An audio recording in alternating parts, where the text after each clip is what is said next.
Hello and welcome back to my channel. My name is Kim. If you're new here, welcome. I hope that you'll consider joining my bookish family by subscribing. But today I am here to talk about the best books I've read in 2020 so far. So let's get right into the list. These are in no particular order because honestly, I just couldn't. A lot of these are just equivalent to each other in my eyes, but they are all 4- or 5-star reads. So the first book that I have for you guys is no surprise to those of you that have been around, and that is Home Before Dark by Riley Sager. This is basically about a 30-something named Maggie Holt. When she was younger, she lived in this place called Bainbury Hall with her family for 20 days. Her father wrote a book, House of Horrors, about their experience there, claiming that the place was haunted and they experienced all kinds of weird things, and that's why they left. Maggie does not believe her father and thinks that he just did it for the publicity and for the money. And when he passes away and leaves her the house, she goes back there to not only renovate and resell the place, but she also goes back to investigate and see if there's any truth to the things that he wrote in his book. The book alternates between House of Horrors, the dad's book, and Maggie in the present, which I loved. I thought that it played into each other so well and the pacing was perfect. This is so creepy and so fun. If you have not picked this up yet, which I feel like everyone has at this point because it's been so hyped up, but if you haven't picked this up yet and you like Haunting of Hill House on Netflix, this is pretty much the same vibes. If you have any interest in haunted house stories at all, I definitely highly recommend this one. Next is Isla and the Happily Ever After by Stephanie Perkins. This is the third book in a companion series that starts with Anna and the French Kiss. It is YA contemporary. All of these books take place at a boarding school in Paris for American citizens.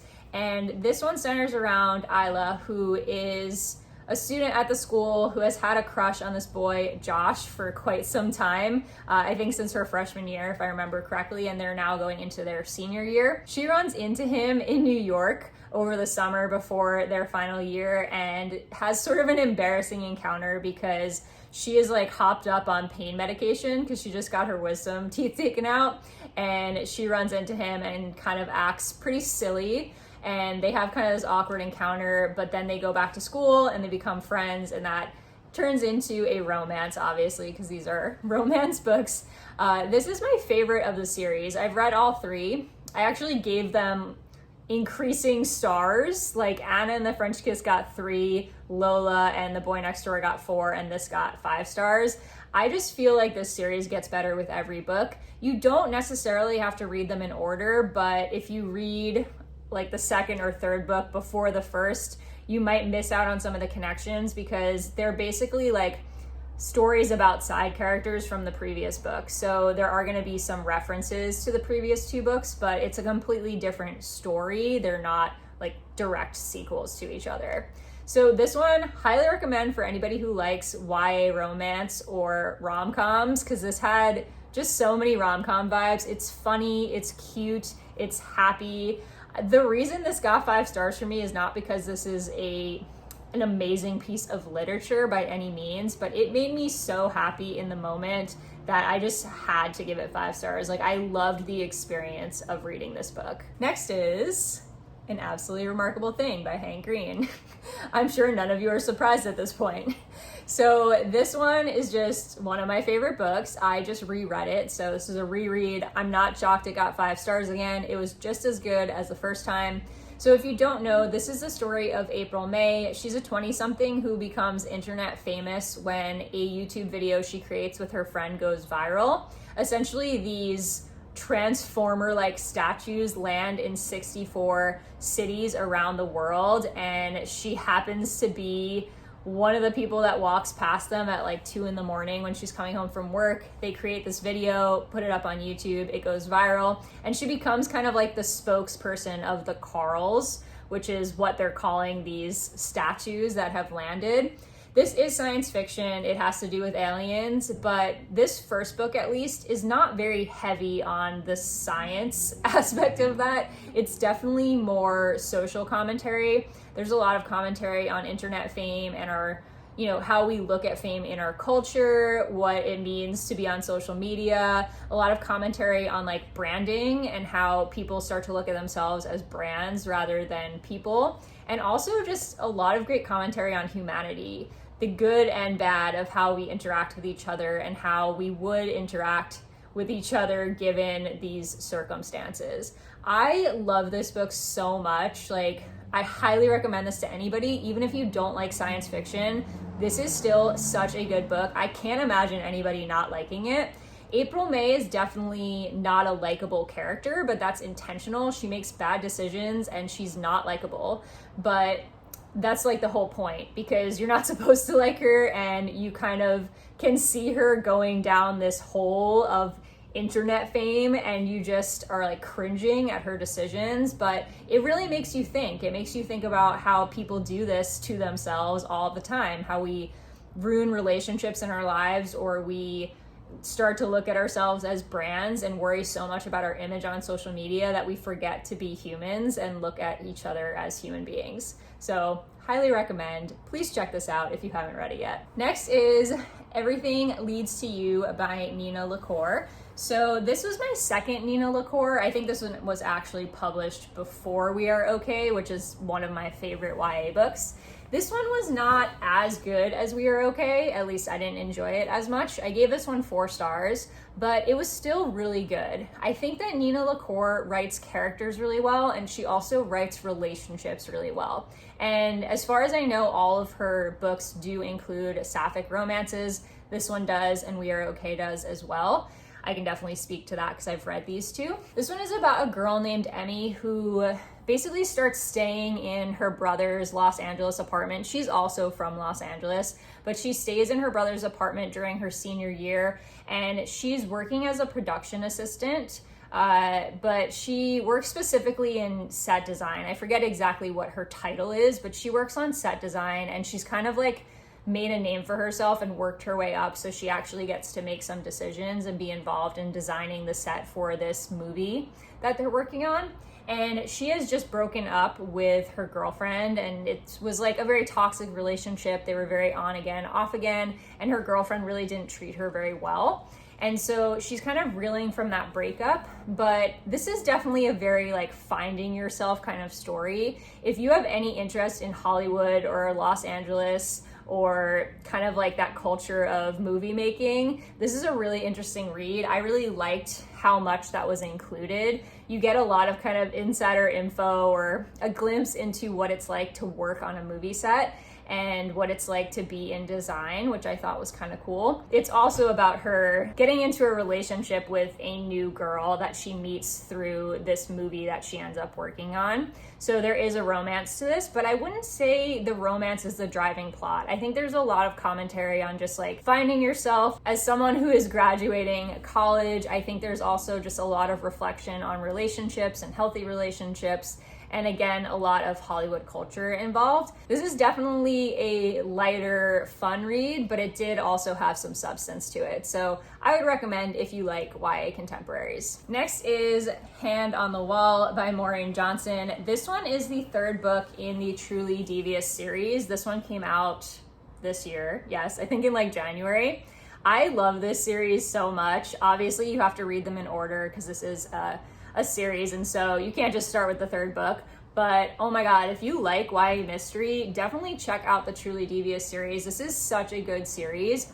It's basically about this girl named Stevie who goes to this sort of elite boarding school in Vermont where you don't have to pay for the school, but you have to apply and prove that you have some sort of passion or talent to be able to get in, and then it's like fully funded. And so she gets into this school and she's there, she's kind of like a true crime aficionado, that's how she got in, and she's there trying to solve this mystery from the 1930s that happened involving the person who started the school, Albert Ellingham. His wife and daughter go missing in the 1930s. And so you're getting flashbacks between what's happening in the 1930s with the initial mystery and Stevie in the present time trying to solve it. But of course, a mystery starts happening in present time as well. Someone shows up dead in the first book.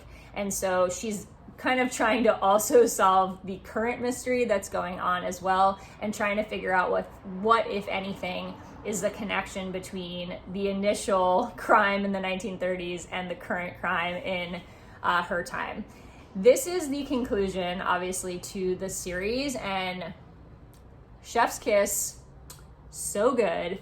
This was such a strong series throughout. It was unlike any other series I've read in that it didn't have that like middle book slump. I feel like a lot of series, especially trilogies, like you get a really strong first book, the second book's like pretty weak, and then the last book is usually could go either way. It's either a great ending or it's a disappointing ending.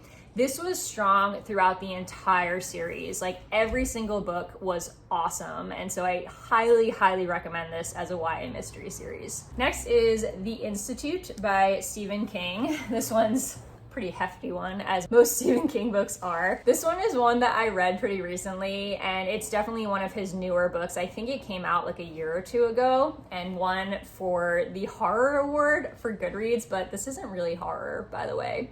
It's more like fantasy, but whatever, I digress. So this one is about a kid named Luke who has telekinetic powers, and he gets taken to this place called the Institute with a bunch of other kids who have powers, either telepathic or telekinetic powers. And the adults there are doing tests on them, but you don't really know like what their end goal is or why they're collecting these kids and doing tests on them. They're basically being kidnapped from their homes, and their parents are being killed, and they're being taken to this institute for nefarious purposes. There's also a guy named Tim who you start with in the beginning, like the first like 60 pages or so is about this guy named Tim. He essentially gets off of a flight that he was supposed to be on because he's offered a voucher for giving up his seat, and so he decides to hitchhike back to New York instead.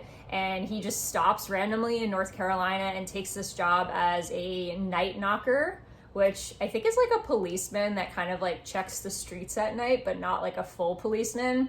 Not really sure.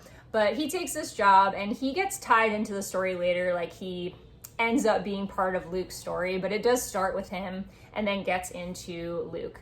I liked a lot of things about this book. It's definitely a solid fantasy read. If you like Stranger Things or stories about kids with powers, this is really well done. I wouldn't say that it's anything super unique because there's a lot of stories out there with kids with powers, but I think this is really, really well done and interesting. Like most of Stephen King's books, it's pretty slow and takes a little while to kind of pick up, but I thought there were a lot of little kind of details that he adds in and little plot points that really made this unique for what it was. And I really, really liked the characters. Like Luke was an awesome character, and there are so many other kids in here that are friends with Luke at the Institute that are great characters. So I think the strengths of this are definitely characterization and in general, just the unique things that he adds to this kind of basic story of kids with powers. This one had me turning the pages so quickly once you hit like that action portion. I could not put it down. I was so invested in this story. I didn't love the ending. I don't usually love any of Stephen King's endings, at least I'm finding that from what I've read so far, but I thought it was satisfying enough, and I thought this was kind of a cool take on the whole kids with powers trope. Next is In the Hall with the Knife by Diana Peterfreund. I think I'm saying that right. So this is one that is not by any means a great piece of literature. Like I wouldn't say this is even a well-written YA book. However, I loved this book. It was so fun. This is essentially a retelling of Clue, like a YA version of Clue, because you have a lot of the characters from the game/movie. Like you have a Colonel Mustard and a Professor Plum and all of that, but they're teenagers and they have different names, but you can tell who's who. And essentially their headmaster, Mr. Body, is killed, just like in the game and movie. and they have to figure out who done it. And so they're trapped at their boarding school. There's some sort of inclement weather. I think it was a snowstorm, if I remember correctly.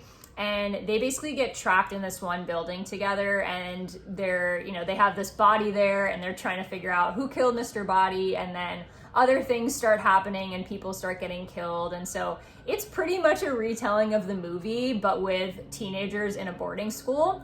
It was just really fun. Like, if you like Clue or the movie Clue, I would definitely suggest picking this up as just kind of a fun read. It was super quick, very atmospheric. It just had that whole vibe of like, we're all stuck here at this boarding school and like there's a murder on the loose. But I thought it was really well done for what it was. Again, not by any means like the next great American novel, but definitely worth checking out if you like YA mysteries. Next is The Guest List by Lucy Foley. I have mentioned this in a couple of other videos. This is one that I read pretty recently. It's basically about this couple who is getting married on this isolated island off of the Ireland coast.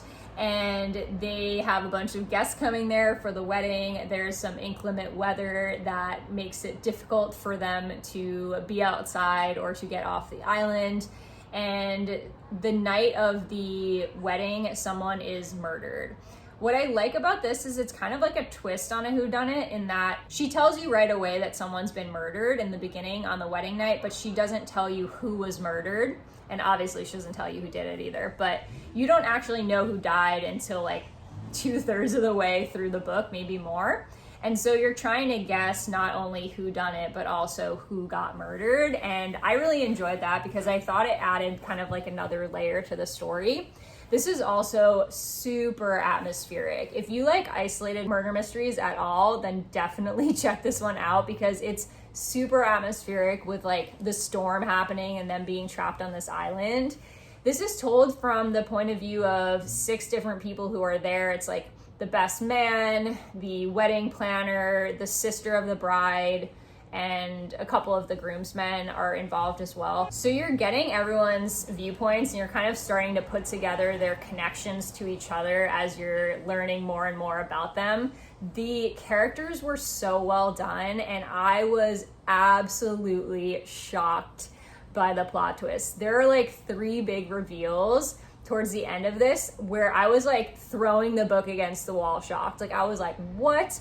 Oh my God, I cannot believe that. Like I was totally caught off guard in the best way possible. So this is definitely worth picking up, if nothing else for the plot twist, because she had me completely shocked. Next is Bloom by Kevin Panetta. So this is a graphic novel. This is another one that I gave 4 stars, so it wasn't like hands down a favorite book. However, it really impressed me for a graphic novel. I am not huge on graphic novels. I do read them, but they're not my favorite format to consume stories in. But this is one I picked up on a whim and really, really enjoyed. So this is basically the story of Ari, who works at his parents' bakery, but he's also in a band and wants to be a musician. So he's hoping to move to the city with his friends, his bandmates, after he graduates high school. He's just graduated.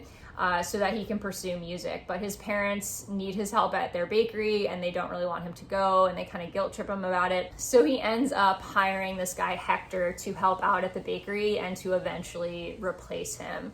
And this is a romance. Hector and Ari fall in love and it's super cute. But it's basically just the story of their summer at the bakery together. You know, he's training Hector. Hector really loves being at the bakery. And I thought the characters were so great in this. I thought this was such a fun, cute summer read.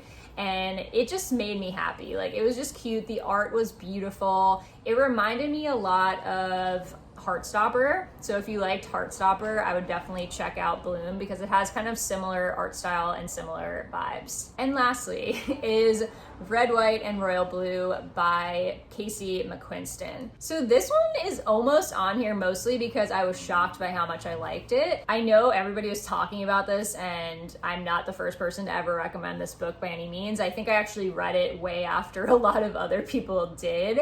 But I am not a romance reader, at least not an adult romance reader, and I was shocked by how much I enjoyed this. I think it's because this isn't purely a romance story. There's a lot of layers to this. There's like a political aspect to it. So essentially, this is the story of Alex, who is the son of the first female president of the United States. So it's kind of this alternate 2019 where a woman won the 2016 election rather than who actually did.